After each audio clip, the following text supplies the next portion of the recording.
রোজকারের মতো আজকেও এনেছি ছোটো ছোটো কিচেন টিপস যা আপনার সময় এবং টাকা দুটোই বাঁচাবে। চলুন ভিডিও স্টার্ট করি। প্রথমে এখানে একটা আমি এই ধরনের ক্রপ টপ বা ব্লাউজ যাই বলেন না কেন, তো কি হয় এই ধরনের ব্লাউজ হলে কি হয়, আমরা যখন পরি কি আমাকে সঙ্গে সঙ্গে ধুই না, তাই না? এগুলো যেহেতু হেভি কাজ করা, তাই না? তো আমরা এই ব্লাউজগুলো ধুতে চাই না। তো না ধোয়ার ফলে কি হয়, প্রচণ্ড ঘামের গন্ধ বের হয়। এরকম ঘামের গন্ধযুক্ত এই ব্লাউজটা কি আপনি আলমারির ভেতরে ঢুকাতে পছন্দ করবেন? একদমই না, তাই তো? তো কীভাবে এই গন্ধ দূর করবে এবং খুব সহজে পরিষ্কার করে নেবেন না ধুয়ে, সেটাই আমি শেয়ার করব। তো এই গন্ধ তো বার হবে, তো এইভাবে এই আন্ডার আর্মের বগলের সাইডটা দিকটা না এই খুব গন্ধ বার হয়, তাই না? ওখানটা ঘামের কারণে। তার জন্য কিছু করতে হবে না, জাস্ট একটু বেকিং সোডা নিচ্ছি আমি এখানে। বেকিং সোডাটাকে দিয়ে দু সাইডে বেকিং সোডা দিয়ে দেবো।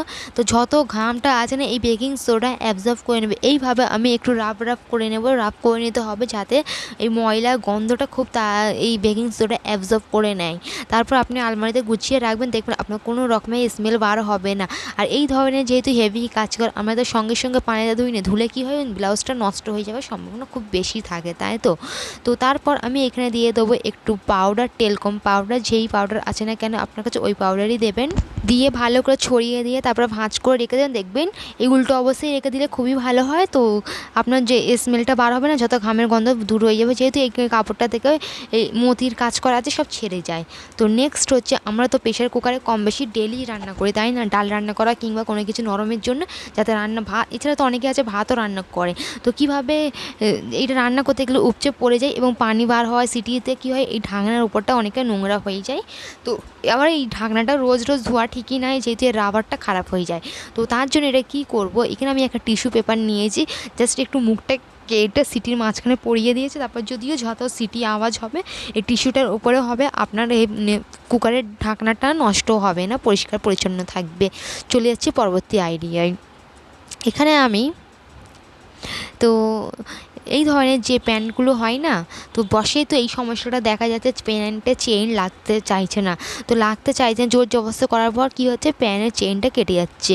তো এইভাবে তো পরে আমরা তো প্যান্ট পরে তো বাইরে বেরোতে পারবো না, যেহেতু চেইনটাই না ভালো দেখে তো প্যান্টটা পরার কি, তারপর কী করে আমরা ফেলে দিই। তো আবারও নতুন কিনতে হয় বা আবারও নতুন একটা বার করতে হয়, তাই তো? তো কী করলে যে আপনার এই সমস্যাটা খুব সহজেই সমাধান হবে, দেখুন কিন্তু একদম চেইনটা লাগতে চাইছে না।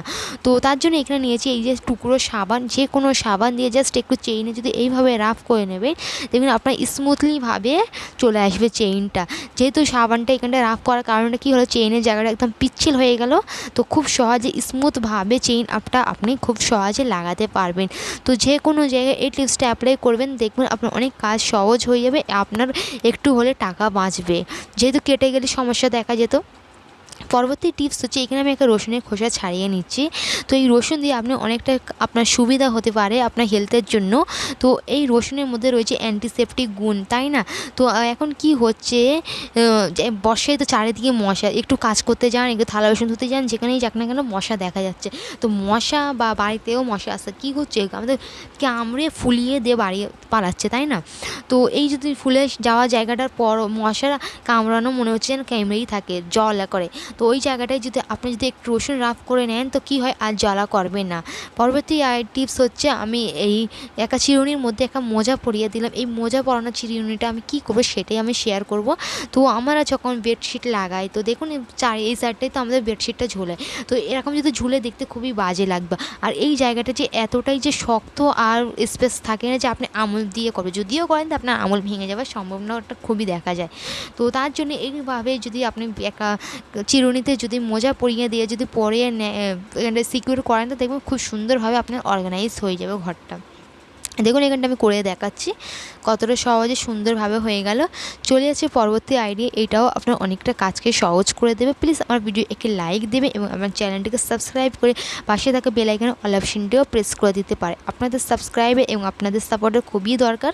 তো এখানে একটি গ্যাসের চুলার ওপরে আমি এখানে একটা পাতিলা বসিয়ে দিয়েছি, তার মধ্যে দিয়েছি কিছুটা পানি। আমি এটা কী করব সেটাই শেয়ার করব, যা আপনার অনেক টাকা বেঁচেও যাবে। তো তার মধ্যে দিয়ে দিলাম 1 চা চামচ মতো চায়ের পাতা, হ্যাঁ চায়ের পাতা দিয়ে দিলাম। এটাতে আপনার কত টাকা যে বাঁচবে আপনি খোদ জানেন না, আর আপনার ঘন্টার কাজকে তো মিনিটেও করে দেবে। তারপর এটা দেওয়ার পর দিয়ে দিলাম সামান্য লবণ, 1 চামচের চেয়েও কম। তারপর দিয়ে দেবো এর মধ্যে একটা পাতি লেবু।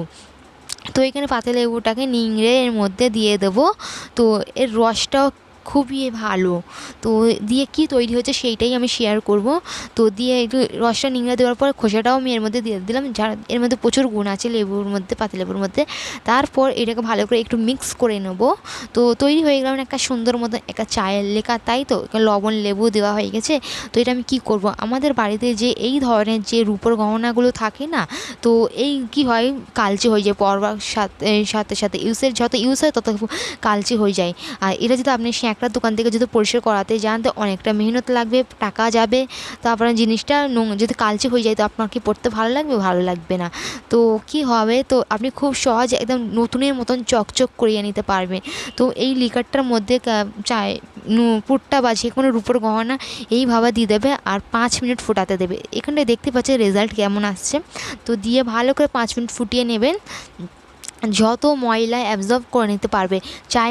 চায়ের পাতার মধ্যে প্রচুর গুণ আছে ক্লিনিংয়ের জন্য, লেবু ক্লিনিং খুব ভালো করে। আর লবণটা দেওয়ার গেলে পুরো আপনার চায়ের নুপুরটাকে এক্সপ্লোর করতে খুব ভালোভাবে সাহায্য করে। তারপর এখানে আমি গ্যাসের চুলাটা নিভিয়ে দিলাম 5 মিনিট পর। তো দেখুন এখানে কতটা সুন্দরভাবে, একদম মেহনত করতে হবে না, জাস্ট খুব সহজে পরিষ্কার হয়ে যাবে। তো তারপর আমি এটা তুলে নিচ্ছি চায়ের লিকার থেকে। তো 5 মিনিট মতো ফুটিয়ে নিতে হবে, তারপর তুলে নিতে হবে। তুলে নিয়ে তো দেখতে পাচ্ছি কতটা সুন্দরভাবে পরিষ্কার হয়েছে। তো এখানে আমি একটা প্লেটে তুলে নেব, তারপর এটাকে কি করতে হবে সেটাই শেয়ার করব। তো একদম নতুনের মতন চকচক করবে। তো এখানে আমি তুলে নিচ্ছি।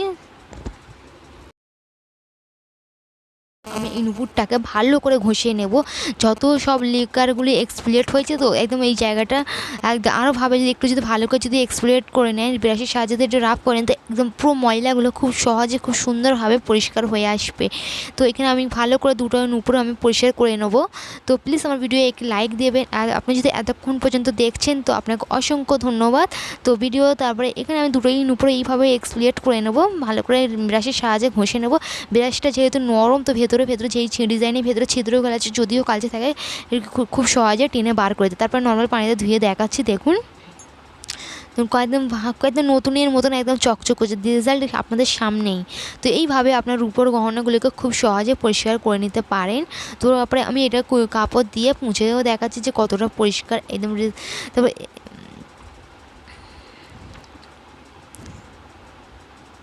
প্লিজ ভিডিও লাইক দিয়ে চ্যানেলটাকে সাবস্ক্রাইব করে আমাকে সাপোর্ট করতে পারেন। আশা করি আজকের ভিডিওটা আপনাদের একটু হলেও ভালো লেগেছে।